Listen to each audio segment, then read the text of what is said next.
Hallo meine Foxys, ich hoffe euch geht's gut, also mir geht's super. Heute habe ich natürlich wieder ein Video für euch und zwar habe ich das Topmodel Design Studio Buch vor mir und da werden wir heute mal ein Topmodel reinmalen und zwar kein ganz normales Topmodel, sondern ein Topmodel, welches von hinten zu sehen ist und das ist nämlich eine kleine Mini-Challenge, die man machen kann, weil die meisten Topmodels sind ja von vorne abgebildet und haben eben auch die Augen vorne drauf.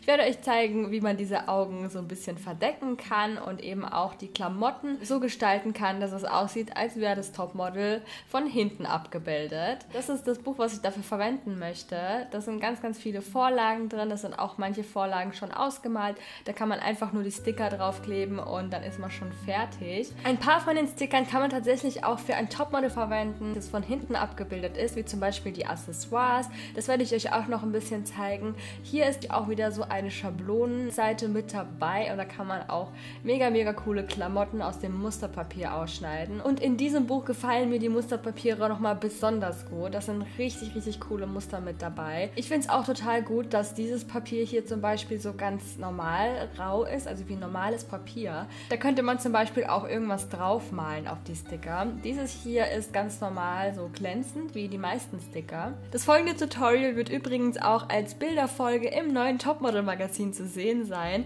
Da freue ich mich auf jeden Fall schon total drauf. Und im Rahmen dieser ganzen Kooperation könnt ihr auch dieses Malbuch gewinnen mit meiner Zeichnung, 2 Autogrammkarten, ein paar Foxy-Stickern und einer kleinen Mini-Überraschung. Ich würde sagen, wir starten jetzt einfach mal mit dem Tutorial. Allererstes müssen wir die Augen verdecken. Dafür könnt ihr Acrylfarbe oder Deckweiß verwenden oder einfach nur ein Stück Papier drüber kleben. Egal was ihr davon macht, ihr müsst es auf jeden Fall gut durchtrocknen lassen, bevor ihr mit den nächsten Schritten weitermacht. Jetzt könnt ihr auch schon mit der Vorzeichnung beginnen.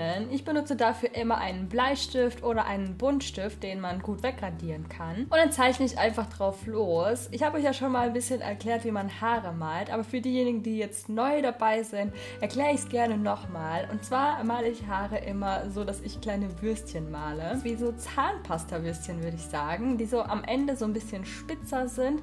Und ja, diese reihe ich einfach so aneinander und dann sieht es einfach so aus, als wären das so Haarsträhnen. Hier nochmal in groß für euch, also einfach so eine Wellenlinie und diese verbinde ich dann so wie eben so eine kleine Zahnpastawurst.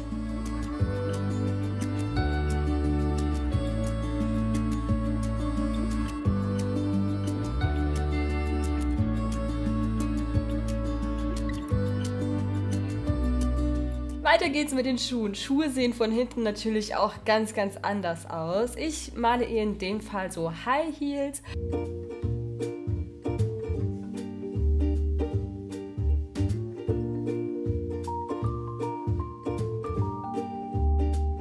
Und ich muss euch ehrlich sagen, Schuhe malen ist jetzt nicht ganz so meine Stärke. Ich meine, ich kann es ein bisschen, aber ich finde, es ist eben nicht so meine Stärke. Ich würde es gern besser können. Das eine Bein ist ja so ein bisschen angewinkelt, deshalb sieht der High Heel von hinten jetzt natürlich auch ein bisschen anders aus. Da mache ich einfach an der Ferse den Heel dran. Man sieht ja auch die Schuhsohle so ein bisschen bei so einem High Heel und die muss natürlich dann auch mit drauf sein.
was auch ganz, ganz wichtig ist bei so einem Topmodel, wenn man das so umdreht, ist, dass man die Knie auch so ein bisschen verändert, weil das ja nicht mehr die Knie sind, sondern die Kniekehlen. Und je nachdem, wie die Hände bei der Topmodel-Vorlage abgebildet sind, sehen sie natürlich auch ein bisschen anders aus. Bei diesem Topmodel zum Beispiel habe ich überhaupt keine Hände malen müssen, deshalb war das echt nochmal ein bisschen einfacher. Aber in dem Fall müsst ihr gucken, dass ihr die Hände umdreht. Also auf der einen Seite ist zum Beispiel statt dem Zeigefinger der kleine Finger zu sehen und auch nicht der Daumen, sondern der Daumen ist eben auf der anderen Seite. Und bei der Hand, die sie so hochhebt, ist in dem Fall die Handfläche zu sehen. Aber wenn man das Topmodel umdreht, ist eben nur der Handrücken zu sehen. Das heißt, ihr könnt einfach die ganze Handfläche so anmalen, als wäre das einfach nur der Handrücken. Damit ihr alles ein bisschen besser sehen könnt, mache ich jetzt erstmal die Outlines mit einem schwarzen Fineliner. Als erstes überlege ich mir, welche Haarfarbe mache ich ihr denn? In dem Fall möchte ich ihr so goldbraune Haare machen. Dann nehme ich den hellsten Farbton, den ich für die Haare verwenden möchte, einfach und blondiere erstmal die ganzen Haare vor. Und da kommen auch schon die allerersten Schattierungen. Das mache ich mit einem etwas dunkleren Braunton. Und da schattiere ich vor allem eben die Seiten ein bisschen dunkler und nach innen hin wird es heller. Aber ich gehe im Grunde trotzdem über alles nochmal drüber und mache eben in der Mitte nur so einzelne Haare hin, damit es eben auch wirklich aussieht, wie als wären das richtige Haare.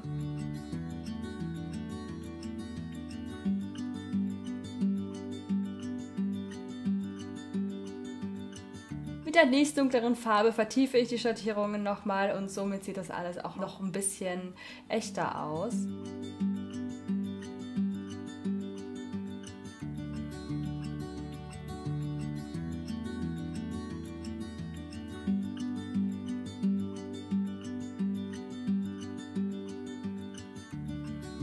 Wenn man das alles gemacht hat, sieht das Ganze ungefähr so aus. Also ich würde sagen, fast wie echte Haare, oder? Wenn man jetzt zum Beispiel noch mit einer anderen Haarfarbe reingeht, wie jetzt zum Beispiel Rot oder so, da kann man den Haaren natürlich auch nochmal so einen etwas anderen Ton verpassen, ohne die Haare komplett wie eine andere Haarfarbe aussehen zu lassen. Also wenn ich jetzt mit Rot reingehe, sehen die Haare immer noch braun aus, aber eben mit einem etwas anderen Touch.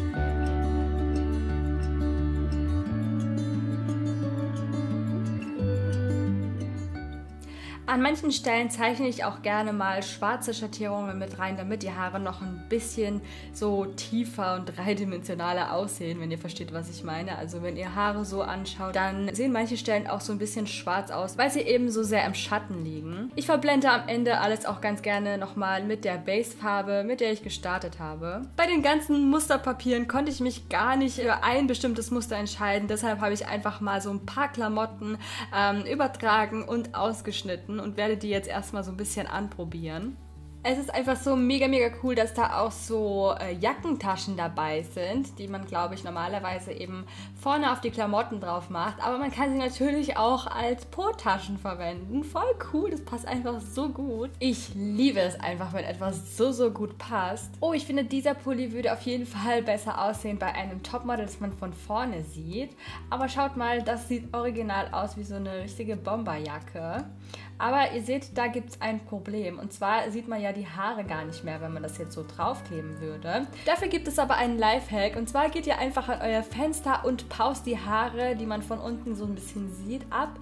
Und diesen Teil müsst ihr dann einfach wegschneiden. Und dann habt ihr so zwei Teile, die ihr so zusammenkleben könnt. Und schon sieht man auch die Haare. Das ist übrigens auch ein Hack für Topmodels, die man von vorne sieht. Weil manchmal möchte man ja auch, dass die Haare so ein bisschen über den Klamotten drüber sind. Das ist auch manchmal ein Problem bei Klamotten, die man eben so aus dem Musterpapier ausschneidet oder aus Stickern oder so. Das könnt ihr dann auf jeden Fall auch am Fenster machen oder vielleicht habt ihr ja auch ein Lightboard, dann könnt ihr das natürlich auch an eurem Tisch machen. Ich möchte, dass es so aussieht, als ob der Pullover in die Jeans reingestopft worden ist, weil das ja so eine High-Waisted Jeans ist und ich möchte, dass man die halt so komplett sehen kann. Und da kann man auch einfach einzeichnen, wo man den Pullover abschneiden muss und schon hat man einen komplett anderen Style. Natürlich sieht so eine Jeans von hinten ein bisschen anders aus wie von vorne. Ich schattiere die Hose an den Seiten ein bisschen, in den Kniekehlen und natürlich male ich noch einen Po ein und auch so ein paar Jeans-Details, die man so sieht. Ihr könnt ja so ein bisschen recherchieren, wie Jeans so aussehen von der Rückseite.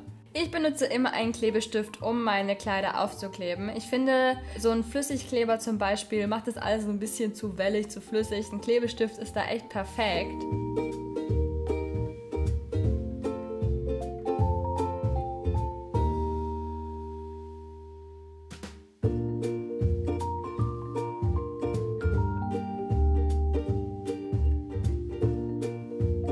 Mit einem schwarzen Feinliner umrande ich dann auch noch den Rest, also die Klamotten, und dadurch sieht das Ganze auch noch ein bisschen cooler aus, finde ich.